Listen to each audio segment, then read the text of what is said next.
안녕하세요. 작가 김시연입니다. 오늘은 여러분들께 신간 소개를 하려고 이렇게 영상을 찍게 되었어요. 제가 근래에 가장 재미있게 읽었던 신간 여러분들께 소개 시작할게요.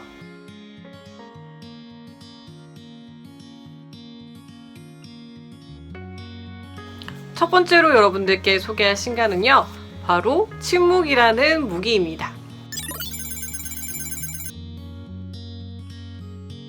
천주교 사제가 되려면 40일 동안이나 무건수행을 거쳐야 한다고 하는데요.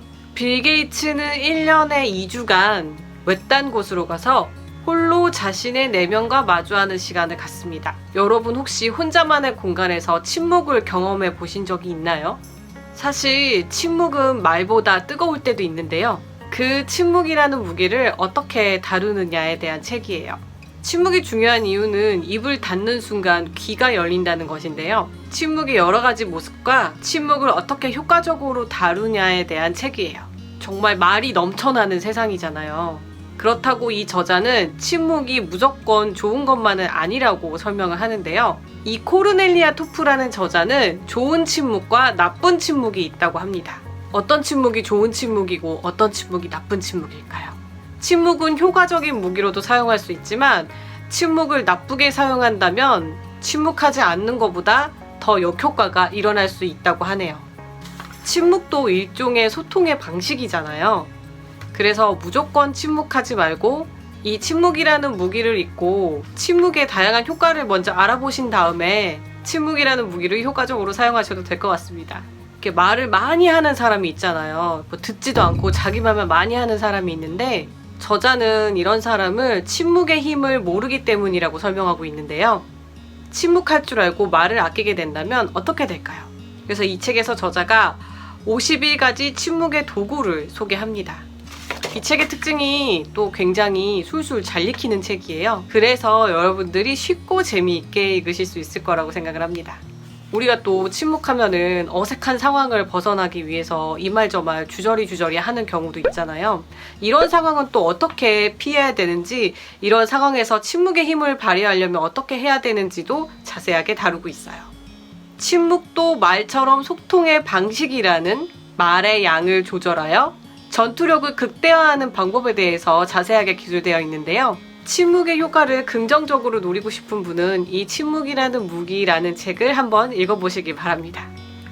다음으로 소개해드릴 제가 재미있게 읽은 신간은 기회의 법칙이라는 책이에요. 저는 사실 제목에 이끌려서 홀린 듯이 이 책을 구입하게 되었는데요. 이 책의 부제가 기회는 평등하게 오지 않는다는 거거든요. 여러분들은 어떻게 생각하시나요? 기회가 모든 사람에게 평등할까요? 아니면 사람들에게 기회는 불평등하게 주어지는 것일까요?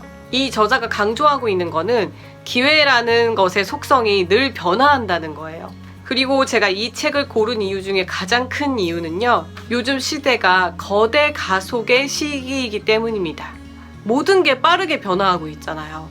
그런데 이 빠르게 변화하는 시대의 특징이 그만큼 기회도 많이 주어진다는 것입니다.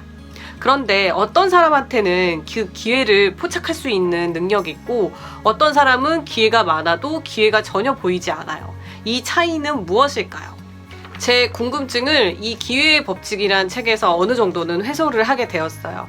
그리고 기회를 보는 수많은 관점과 다양한 사례 이야기들을 통해서 기회를 어떻게 알아채고 기회를 어떻게 놓치지 않을 것인가에 대한 통찰력이 돋보이는 책이었거든요.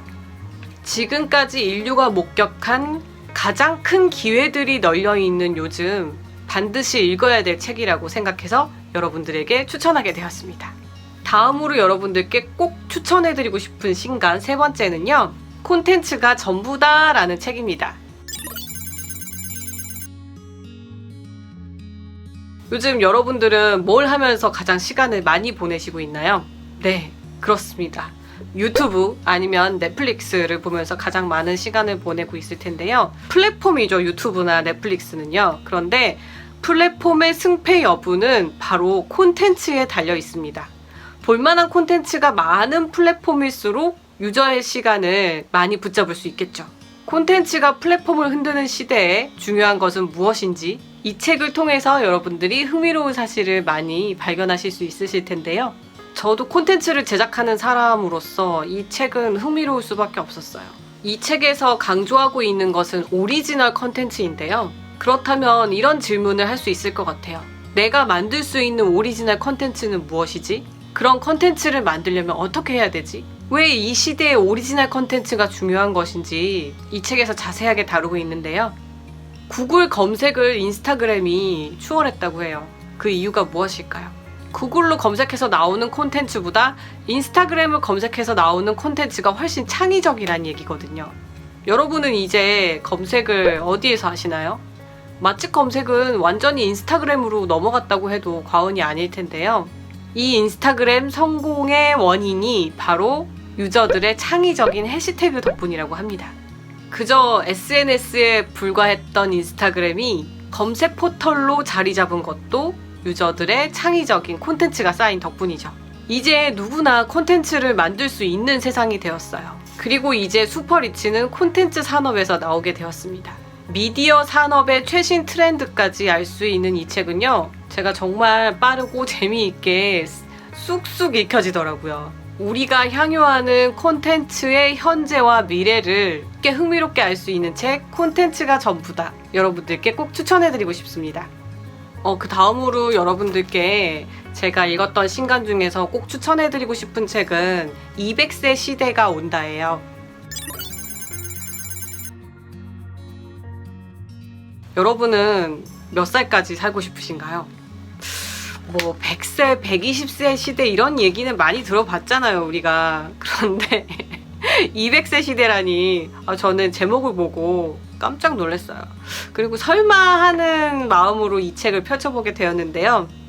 200세 시대가 그렇게 허무맹랑한 소리가 아니라는 것을 이 책을 읽고 깨닫게 돼버렸어요. 그래서 100세 시대를 준비를 했는데 그동안 200세 시대를 이제 준비해야 되는 게 아닌가 싶습니다. 여러분이 200세 시대라면 무엇을 하고 싶으신지 이제 생각해 보셔도 좋을 것 같아요. 이 책의 저자가 굉장히 흥미로운데 이 책의 저자는 의학 전문가가 아니에요. 이 책의 저자는 IT 전문가입니다. 그런데 의학이 IT로 넘어왔습니다. 그런데 여러분, 의학의 미래하면 어떤 생각이 드시나요? 무슨 어떤 제약회사가 만들어낼 것 같은 의학의 미래가 실리콘밸리로 넘어왔다는 점이 굉장히 흥미로웠어요. 실리콘밸리의 미래가 이제 트위터나 페이스북이 아니라는 얘기가 나와요. 이제 실리콘밸리는 의학에 집중하고 있습니다. 실리콘밸리의 투자금이 거의 의학 쪽으로 몰리고 있고요. 우리는 디지털 의학의 세계가 열리는 광경을 지금 맞이하고 있습니다. 인간의 힘으로 무병장수가 가능해질까요? IT 기술 앞에서 질병과 죽음은 오류일 뿐이라고 하는데요. 실리콘밸리가 의학혁명의 최전선이 되었습니다. 새로운 디지털 의학은 새로운 인간을 만들어낼 수 있을까요? 세포는 소프트웨어가 되고 DNA는 데이터가 되고 3D 프린터로 신체를 생산하고 뇌를 모뎀이 대체할 수 있게 될까요?